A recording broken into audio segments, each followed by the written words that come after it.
Have you ever found yourself just like trapped in a loop of negative thoughts, feeling stuck maybe, or held back by a fear that feels kind of irrational? Mm-hmm. What if you could learn to genuinely talk back to that, that nagging inner critic, or maybe finally step out of the shadow of some persistent worry? Yeah, Today, we're not just talking about a therapy. We're looking at a system, really, that a lot of people are calling a sort of mental operating system upgrade, that's a good way to put it. teaching you how to debug, essentially, and maybe rewrite those unhelpful thought patterns, reclaim some control. Exactly.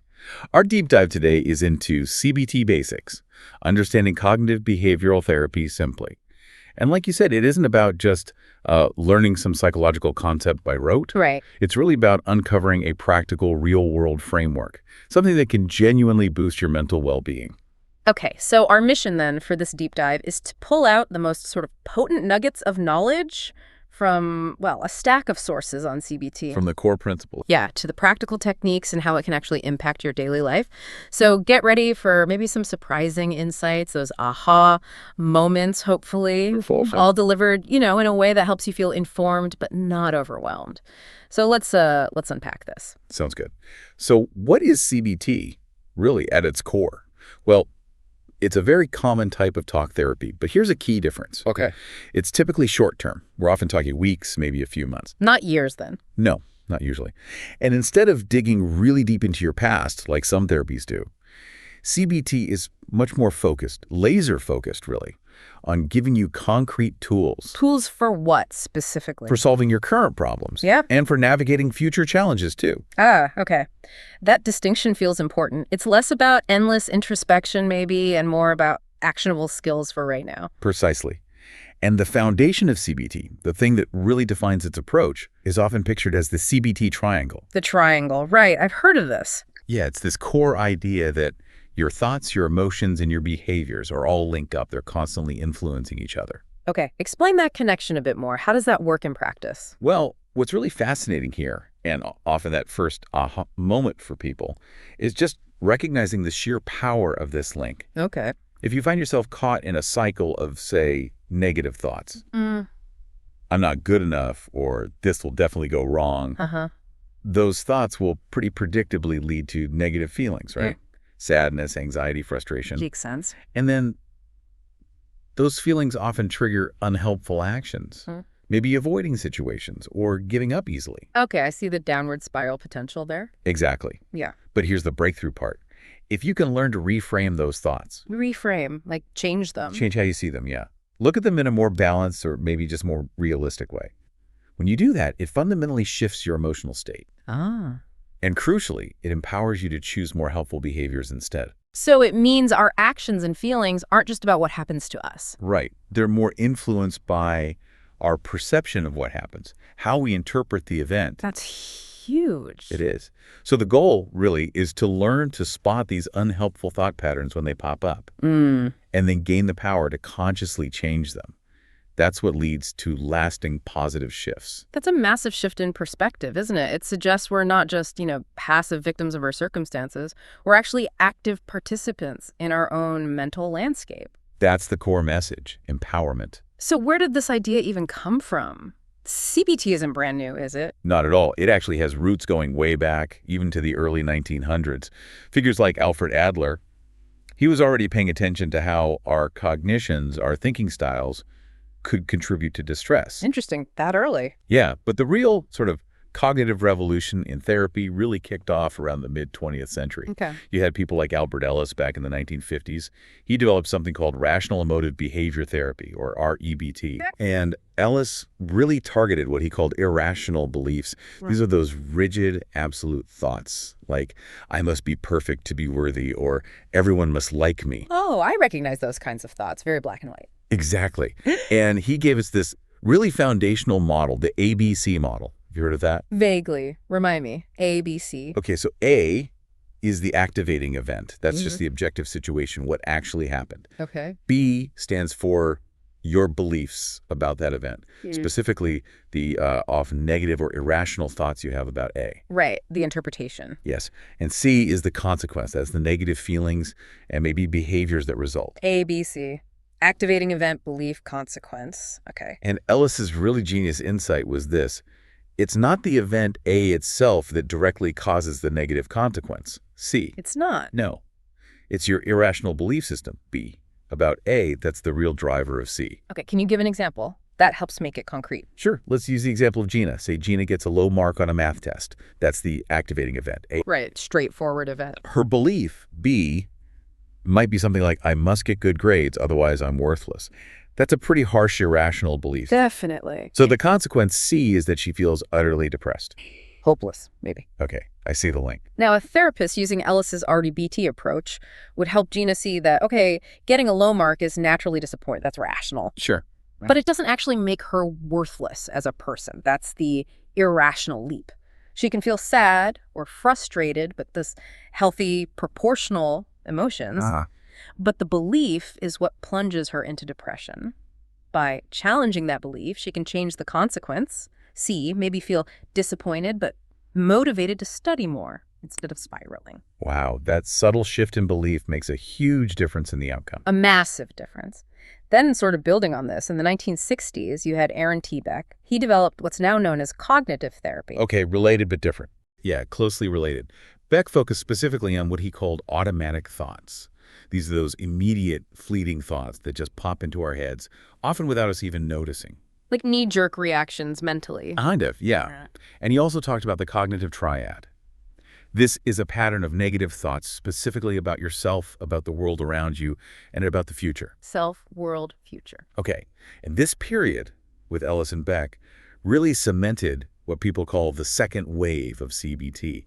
It solidified its place as a major force in psychotherapy. Okay, so we've covered this thought, feeling, behavior link and a bit of the where it came from. That's a solid foundation. Right. But I think for a lot of listeners, the big question is, okay, how do I actually do this? What are the practical steps? Absolutely. That's the crucial next step. Let's get into the how-to. Yeah, let's shift focus now to the techniques, the really powerful tools that make CBT so actionable. Okay. So one of the things that really stands out about CBT is how interactive it is. It's often described using this term, collaborative empiricism. Collaborative empiricism. Sounds a bit academic. Break that down. It does, but the idea is simple. Collaborative means you're a partner in your own therapy. You're not just passively receiving treatment, you're actively involved. Okay, working with the therapist. Exactly. And empiricism means you and the therapist basically act like scientists together. Scientists? How so? You treat your thoughts and beliefs almost like hypotheses, things to be tested out. You gather evidence for and against them based on your actual experience. Ah, I like that. You become your own mind scientist, testing your assumptions. Precisely. You're actively gathering data about how your own mind works. Okay, cool. And I heard there's a simple way to think about many of these techniques, something like the 3 C's. Yeah, that's a really helpful, kind of simplified framework that a lot of CBT boils down to, especially for tackling those unhelpful thoughts. The 3 C's: catch, check, change. Catch, check, change. Okay, let's walk through those. What's catch? So catch is the first step. It's about becoming aware, noticing and identifying the specific thoughts that are leading to your difficult emotions. How do you notice them? They can be pretty quick sometimes. Your feelings are actually the cues. If you suddenly feel a wave of anxiety or anger or sadness, that's your signal. Pause and try to catch the thought that just flashed through your mind right before the feeling hit. Okay, use the emotion as a trigger to look for the thought. Got it. What's next? Check. Right, check is where you put on your scientist hat. Right. You critically examine that thought you just caught. How? What questions do you ask? You ask things like, how accurate is this thought, really? Is it based on solid facts, or is it more based on how I'm feeling right now? Is this thought actually helpful? Is it helping me move forward, or is it just keeping me stuck? So questioning its truthfulness, but also its usefulness. Exactly. You're evaluating it from different angles. And the final C, change. Change. This is the active part. It involves deliberately reframing the thought, shifting it to something that is more accurate, more balanced, and genuinely more helpful. So consciously choosing a different internal narrative. Yes, one that serves you better. It takes practice, but it's a learnable skill. Okay, catch, check, change. That's a great framework. Now let's dive into some specific techniques that help you do those things. Maybe the most central one is cognitive restructuring or reframing. Definitely. Cognitive restructuring or reframing is absolutely core. This technique involves taking a really hard look at those common negative thought patterns. You might hear them called cognitive distortions. Distortions, like, Yeah, things like overgeneralization, I always mess things up, or catastrophizing, this is going to be a complete disaster. Personalization, it's all my fault, all or nothing thinking, seeing things in black and white, no gray areas, emotional reasoning. I feel anxious, so something bad must be about to happen. right, those mental shortcuts that aren't always accurate. Exactly. And what's crucial is understanding they're often automatic, kind of unconscious habits of thinking that can pull us away from reality. Unpacking why your mind jumps to, say, catastrophizing. That's where the real work happens. Can you give a practical example of reframing one of those? Sure. Let's say you catch yourself thinking, I completely blew that presentation. I'm totally useless at my job. That's pretty harsh, right? All or nothing. Yeah, definitely. Cognitive restructuring helps you break that down. You check it. Okay, maybe the presentation didn't go perfectly, but was it completely blown? Am I totally useless? Probably not. Find the gray area. Exactly. Then you change it. Reframe it to something more balanced, more accurate, like, okay, that presentation wasn't my best work, and I'm disappointed. But I'm generally a valuable employee, and I contribute in lots of other ways. One presentation doesn't define my entire worth or capability. Okay. It's about finding nuance, not just sticking with the extreme label. Precisely. And a really powerful, concrete tool for doing this is self-monitoring, often using something called a thought record or a thought journal. A thought record, like writing things down. Exactly. Just the act of writing down your thoughts, feelings, and the situations that trigger them helps you start seeing the patterns. You identify those distortions more easily. The NHS actually has a great simple thought record example we could walk through. Yeah, let's do it. I think a practical example really helps. Okay, so imagine the situation is you're annoyed at yourself because you forgot to run an errand you promised to do. Okay. Happens to the best of us. Your initial feelings might be frustrated, maybe feeling a bit stupid or unreliable. Yeah, I can see that. Then you try to identify the unhelpful thought that came with those feelings. Maybe it's something like, I never get anything right, I'm useless, I can't even be trusted with simple tasks. Ouch. That's a strong one. It is. Now, the next step in the thought record is crucial. You list evidence to support this thought. Okay, so maybe you think, well, it's true, I did forget this errand, and maybe I forgot something last week too. Right. You acknowledge whatever sliver of truth might be there. But then comes the really important part. Listing the evidence against the unhelpful thought. Challenging it. Yes. So here, you might write, hang on. I remembered everything else I needed to do today. I actually manage a lot of tasks successfully. People often rely on me, and I usually come through. I'm generally very reliable. Okay, bringing in the counter evidence. Exactly. And seeing that written down naturally leads you to form an alternative, more balanced thought. Something like, okay, I forgot this one thing, and that's frustrating. But I remember far more than I forget. Forgetting something sometimes doesn't make me useless or untrustworthy. Everyone makes mistakes. That feels much more realistic and less damaging. Right. And after going through this process, you check in with your feelings again. Your final feeling might shift from stupid and useless to something like, still a bit annoyed maybe, but calmer, more realistic, maybe even more self-compassionate. That process makes those abstract thought patterns really concrete and manageable. I can see how doing that regularly would make a difference. It really does. And building on that, another technique is Socratic questioning. Like the philosopher. Exactly like the philosopher. It's about asking yourself critical questions to challenge your assumptions, like, is this thought based on facts or just feelings? What's the evidence for and against this thought? What's the worst that could realistically happen, and how would I cope if it did? Are there any other ways to look at this situation? So using questions to guide yourself to a more rational perspective. Precisely. It helps you gather your own evidence against those distorted thoughts, just like in the thought record. Okay, what else? Well, sometimes therapists use a cost-benefit analysis. For a thought, how does that work? You literally examine the pros and cons of holding on to a specific negative thought pattern or belief. What are the advantages of thinking this way? What are the disadvantages? Interesting. Are there usually advantages to negative thoughts? Sometimes they feel protective or familiar, or maybe they get you sympathy. But often when you really weigh it up, the costs, the anxiety, the sadness, the missed opportunities far outweigh any perceived benefits. I remember hearing about Hannah Gadsby's comedy special, Nanette. She talked about that, didn't she? With self-deprecating humor. That's a brilliant real-world example. She realized the cost of constantly putting herself down for laughs was damaging her sense of self, and it outweighed the benefit to her comedy career. So she made a conscious change. Yeah, that resonated with a lot of people, myself included. We make those trade-offs sometimes without realizing the cost. Exactly. So cost-benefit analysis helps make that conscious. Okay, so those are mostly about challenging the thoughts themselves. Does CBT also deal with changing behaviors directly? Absolutely. That's the B in CBT. Mm. Behavioral techniques are just as important.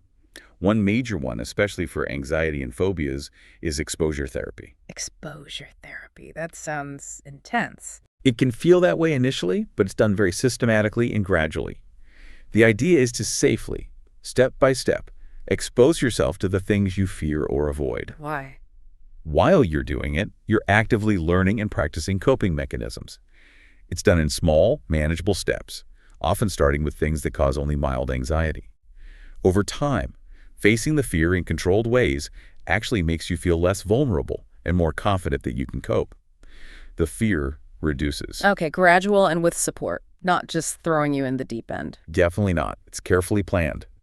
Then there's also activity scheduling and behavioral activation. What's that about? This is really helpful if you tend to withdraw or avoid activities because of low mood or anxiety. It involves deliberately planning and scheduling activities, often starting with simple, enjoyable, or necessary ones. Just putting them in the diary. Pretty much. Committing to doing them, even if you don't feel like it initially. This helps break the cycle of avoidance, establishes positive habits, and gives you real-world opportunities to practice the cognitive skills you're learning. It gets you moving again. I can see how that would help with depression, getting you re-engaged with life. Exactly. And related to that, for people who struggle with catastrophic thinking, those what if it all goes wrong spirals. Yeah. Behavioral experiments can be really useful. How do those work? Before you do something that makes you anxious, you make a specific prediction about the terrible thing you think will happen. Okay. Then you do the activity, and afterward, you objectively compare what actually happened to your prediction. Ah, like a reality check. Precisely. More often than not, the catastrophe you imagined doesn't materialize, or it's far less severe. Doing these experiments repeatedly helps weaken the believability of those catastrophic thoughts. Testing your fears against reality. Makes sense. CBT also incorporates relaxation and stress reduction techniques. Things like deep breathing exercises, progressive muscle relaxation, guided imagery. The classics. Yeah, but they're taught as practical skills within CBT to help lower your overall stress levels and increase your sense of control, especially when facing anxiety triggers. Useful life skills in general, really. Definitely. And one more technique worth mentioning is successive approximation. Successive approximation. It sounds fancy, but it just means breaking down big, overwhelming tasks into smaller, more achievable steps. Ah, like climbing a ladder one rung at a time. Exactly. Each small success builds your confidence and makes the next step feel less daunting. You work your way up incrementally until you achieve the bigger goal that initially seemed impossible. I know I've used that myself for big projects. Just break it down into tiny pieces. It's incredibly empowering, isn't it? So that gives you a good overview of the how. Now, should we talk about who actually benefits from all this and why CBT gets called the gold standard so often? Yeah, let's do that, because this next point really broadened my understanding, and I think it will for listeners too. I kind of assumed you needed like a formal diagnosis to get CBT, but that's not really the case. Not at all. That's Yeah. a common misconception. You absolutely do not need a medical diagnosis to benefit from CBT principles and techniques. So who can it help then, if not just people with diagnoses? It's incredibly helpful for everyday life challenges. Things like coping better with stress, managing strong emotions, anger, fear, sadness in healthier ways, dealing with grief, resolving conflicts, even improving communication skills and assertiveness. Wow. Okay. So pretty much anyone could find some value in it. Pretty much anyone who wants to understand their mind better and learn practical coping skills. But that said, it is also highly effective for a very wide range of clinically recognized conditions, Such as? often used either alone or alongside other treatments, like medication, for things like anxiety disorders, social anxiety, panic disorder, generalized anxiety, depression, OCD, PTSD, various addictions, eating disorders, chronic pain management, bipolar disorder, sleep problems, phobias. The list is quite long. Okay, so very broad application, from everyday stress to serious conditions. Yes, and it's suitable across the lifespan, too, from children right through to older adults. with appropriate adaptations, of course. So why the gold standard label then? What makes it stand out? Well, a huge part of it is the evidence base. CBT is by far the most researched form of psychotherapy out there. Meaning lots of studies have looked at it. Exactly. There's a massive body of rigorous scientific research consistently showing that it works for many different problems. It has a strong empirical basis. Okay, evidence matters. It really does. Bam. And significantly, the research generally shows that no other form of psychotherapy has been systematically proven to be superior to CBT.